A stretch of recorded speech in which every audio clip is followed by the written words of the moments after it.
नमस्कार दोस्तों, आप सभी का सुदेश सिंह व्लॉग में हार्दिक स्वागत है। आज हम आपको भारत के महान आध्यात्मिक गुरु करुणा और अहिंसा के प्रतीक भगवान गौतम बुद्ध के जीवन की संपूर्ण और प्रेरणादायक कहानी सुनाने जा रहे हैं।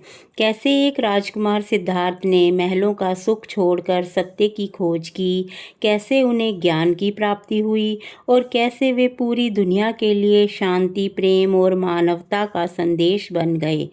यदि आप इतिहास, धर्म और प्रेरणादायक कहानियों में रुचि रखते हैं तो इस वीडियो को अंत तक जरूर देखें। हमें विश्वास है कि यह कहानी आपके जीवन में भी सकारात्मक सोच और नई प्रेरणा लेकर आएगी। तो आइए सुदेश सिंह व्लॉग पर शुरू करते हैं भगवान गौतम बुद्ध के जीवन की अद्भुत और प्रेरणादायक कथा की यात्रा। उनका जन्म 563 ईसा पूर्व नेपाल के लुम्बिनी नामक स्थान पर एक राजकुमार के रूप में हुआ। उनके पिता राजा सुशोधन शाक्य गणराज्य के राजा थे। माता महारानी महामाया थी। कहा जाता है कि उनके जन्म से पहले महारानी महामाया ने एक सफ़ेद हाथी सपने में देखा था, जिसे शुभ संकेत माना गया। जन्म के 7 दिन बाद माता महामाया का देहांत हो गया। इसके बाद उनका लालन पोषण उनकी मौसी प्रजापति गौतमी ने किया। राजकुमार का नाम रखा गया सिद्धार्थ, जिसका अर्थ है जिसकी सभी इच्छाएं पूर्ण हो। राज दरबार में कई विद्वान ज्योतिषियों को बुलाया गया। उन्होंने भविष्यवाणी की कि यह बालक तो एक महान सम्राट बनेगा या फिर संसार का त्याग करके महान संत बनेगा। राजा सुशोधन चाहते थे कि उनका पुत्र राजा बने, इसलिए उन्होंने सिद्धार्थ को हर प्रकार के दुख और कठिनाइयों से दूर रखा। सिद्धार्थ बचपन से ही शांत और दयालु बुद्धिमान थे। उन्हें पशु पक्षियों से बहुत प्रेम था।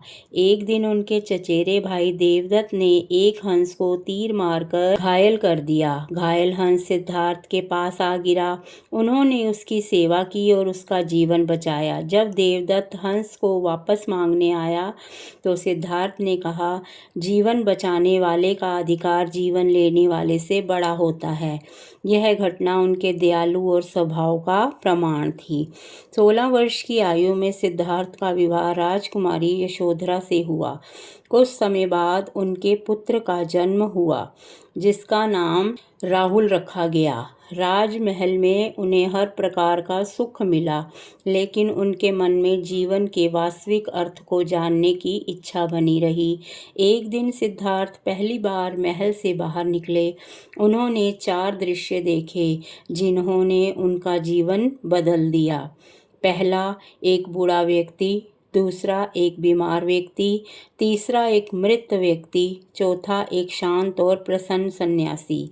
इन चारों दृश्यों ने उन्हें सोचने पर मजबूर कर दिया कि यदि हर व्यक्ति को बुढ़ापा, बीमारी और मृत्यु का सामना करना है तो जीवन का सच्चे उद्देश्य क्या है। 29 वर्ष की आयु में एक रात सिद्धार्थ ने अपने सोते हुए पुत्र राहुल और पत्नी यशोधरा को अंतिम बार देखा। उन्होंने राजमहल, धन दौलत और राजपाट छोड़ दिया। इस घटना को महाभिनिष्क्रमण कहा जाता है। इसका उद्देश्य था संसार के दुखों का समाधान खोजना। सिद्धार्थ कई वर्षों तक जंगल में रहे। उन्होंने महान गुरुओं से शिक्षा ली। फिर 6 वर्षों तक अत्यंत कठिन तपस्या की। उन्होंने भोजन छोड़ दिया। उनका शरीर कमज़ोर हो गया कि केवल हड्डियां दिखाई देती थी, लेकिन उन्हें अनुभव हुआ कि अत्यधिक कष्ट देने से भी सत्य की प्राप्ति नहीं होती। एक दिन सुजाता नाम की एक युवती ने उन्हें खीर खिलाई। उस दिन सिद्धार्थ ने समझा कि ना तो अत्यधिक भोग सही है, ना अत्यधिक तपस्या। दोनों के बीच का रास्ता सही है। इसलिए उन्होंने मध्य मार्ग को चुना। इसके बाद सिद्धार्थ बिहार के बोध गया पहुँचे। उन्होंने एक पीपल के वृक्ष के नीचे ध्यान लगाया। उन्होंने संकल्प किया, जब तक मुझे सत्य का ज्ञान नहीं होता मैं यहाँ से नहीं उठूँगा। लगातार गहन ध्यान के बाद वैश्व पूर्णिमा की रात उन्हें ज्ञान प्राप्त हुआ। अब सिद्धार्थ बुद्ध कहलाए। जिस वृक्ष के नीचे उन्हें ज्ञान मिला वह आज बोधि वृक्ष के नाम से प्रसिद्ध है। ज्ञान प्राप्त करने के बाद बुद्ध ने अपना पहला उपदेश उत्तर के प्रदेश सारनाथ में अपने प्रिय पुराने साथियों को दिया। इस घटना को धर्म चक्र प्रवर्तन कहा जाता है। यहीं से बौद्ध धर्म का प्रचार प्रारंभ हुआ। भगवान बुद्ध के 4 महान सत्य हैं। जीवन में दुख है, दुख का कारण तृष्णा अर्थात इच्छाएं हैं।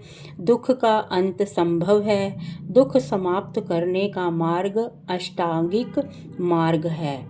भगवान बुद्ध ने जीवन को श्रेष्ठ बताने के लिए 8 मार्ग और भी बताए हैं। सम्यक दृष्टि, सम्यक संकल्प, सम्यक वाणी, सम्यक कर्म, सम्यक आजीविका, सम्यक प्रयास, सम्यक स्मृति, सम्यक समाधि।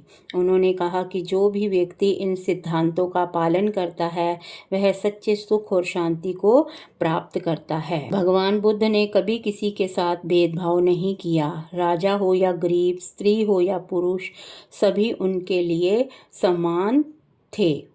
उन्होंने प्रेम, दया और अहिंसा का संदेश दिया। उन्होंने कहा, घृणा से घृणा कभी समाप्त नहीं होती, प्रेम से ही घृणा समाप्त होती है। अंगुलीमाल एक भयानक डाकू था। वह लोगों की हत्या करके उनकी अंगुलियों की माला पहनता था। जब उन्हें बुद्ध को देखा तो उन्हें रोकना चाहा, लेकिन बुद्ध शांत भाव से चलते रहे। अंगुलीमाल ने कहा, रुक जाओ। बुद्ध ने उत्तर दिया, मैं तो रुक चुका हूँ, अब तुम्हें रुकना है। इन शब्दों से उसके जीवन को बदल दिया। उसने हिंसा छोड़ दी और बुद्ध का शिष्य बन गया। मगध के राजा बिंबिसार को बाद में अजातशत्रु भी बुद्ध के उपदेशों से प्रभावित किया। हजारों लोग उनके शिष्य बन गए। उनके प्रमुख शिष्यों में आनंद, सारिपुत्र और महाकश्यप विशेष रूप से प्रसिद्ध हैं। भगवान बुद्ध ने महिलाओं को भी संघ में प्रवेश की अनुमति दी। महाप्रजापति गौतमी पहली भिक्षुणी बनी। उस समय का एक बहुत बड़ा सामाजिक परिवर्तन था। भगवान बुद्ध लगभग 45 वर्षों तक गांव-गांव में, नगर-नगर में घूमते रहे। उन्होंने लोगों को सत्य, प्रेम, करुणा, अहिंसा और सदाचार का मार्ग दिखाया। उन्होंने किसी पर अपने विचार नहीं थोपे थे। वे कहते थे, स्वयं सोचो, स्वयं समझो और सत्य को परखो। 80 वर्ष की आयु में भगवान बुद्ध उत्तर प्रदेश के कुशीनगर में पहुँचे। वहीं उन्होंने अंतिम उपदेश दिया। उन्होंने कहा, अप दीपो भव, स्वयं अपना दीपक बनो। इसके बाद उन्होंने शांत मन से महापरिनिर्वाण प्राप्त किया। भगवान बुद्ध ने लोगों को सिखाया कि सत्य बोलो, किसी को कष्ट मत दो, क्रोध पर नियंत्रण रखो, लालच से दूर रहो, सभी जीवों से प्रेम करो, मेहनत और ईमानदारी से जीवन जियो, क्षमा करना सीखो, मन को शांत रखो। आज 2500 वर्षों से भी अधिक समय बीत चुका है, लेकिन भगवान बुद्ध का संदेश पूरी दुनिया में सम्मान के साथ सुना जाता है। उनकी शिक्षाएं भारत, श्रीलंका, नेपाल, थाईलैंड, जापान, चीन, म्यांमार, भूटान, तिब्बत और अनेक देशों में लोगों को प्रेरणा देती है। उनका जीवन हमें बताता है कि सच्ची महानता धन और राजपाट में नहीं, बल्कि ज्ञान, करुणा और मानव सेवा में है। दोस्तों, भगवान गौतम बुद्ध का जीवन हमें सिखाता है कि चाहे कितनी भी कठिनाइयाँ आएं, यदि हम धैर्य, सत्य, करुणा और सही मार्ग का साथ नहीं छोड़ते तो हम अपने जीवन को सफल और सार्थक बनाते हैं। दोस्तों, यही थी भगवान बुद्ध के जीवन की प्रेरणादायक कहानी। यदि आपको यह कहानी पसंद आई हो और इसमें कुछ नया सीखने को मिला हो तो वीडियो को लाइक करें, अपने परिवार और दोस्तों के साथ शेयर करें और ऐसे ही ज्ञानवर्धक इतिहास, प्रेरणादायक कहानियों का रोचक जानकारी देखने के लिए सुदेश सिंह व्लॉग को सब्सक्राइब करना ना भूलें।